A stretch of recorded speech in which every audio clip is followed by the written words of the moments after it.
तो ये अडानी का पूरा रिश्वत का घोटाला और जो वारंट इशू हुआ है अमेरिका में वो है क्या, आइए समझते हैं।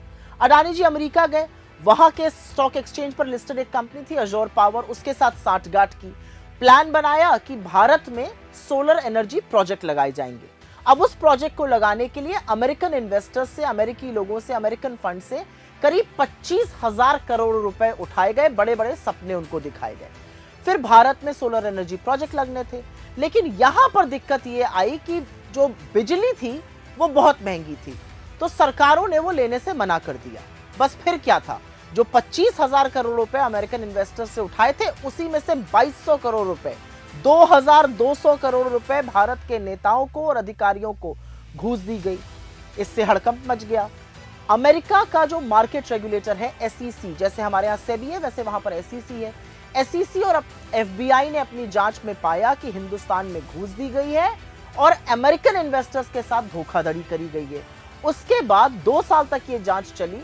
डिपार्टमेंट ऑफ जस्टिस जो अमेरिका का है, उसकी ग्रैंड जूरी ने अडानी के को इंडाइट किया क्रिमिनल इंडाइटमेंट में और एक वारंट इशू किया।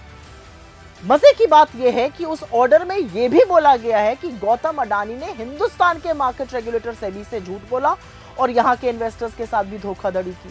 लेकिन कितने कमाल की बात है कि हिंदुस्तान में घूस देने का मामला, हिंदुस्तान में सेबी से झूठ बोलने का मामला, अमेरिका में इस पर कार्रवाई हो रही है, अमेरिका इसके खिलाफ एक्शन ले रहा है, अमेरिका में वो मोस्ट वांटेड अपराधी बन गए, लेकिन नरेंद्र मोदी के रहते हुए हिंदुस्तान में कोई उनका बाल बांका नहीं कर पा रहा है।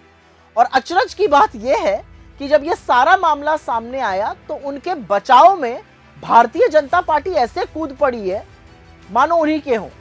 अरे मोदी अडानी थोड़ा पर्दे के पीछे रहने दीजिए, पर्दे के आगे तो थोड़ा दूरी बनाए रखते। लेकिन असल में भाजपा के लोग अडानी का बचाव मोदी से भी ज्यादा बढ़कर कर रहे हैं।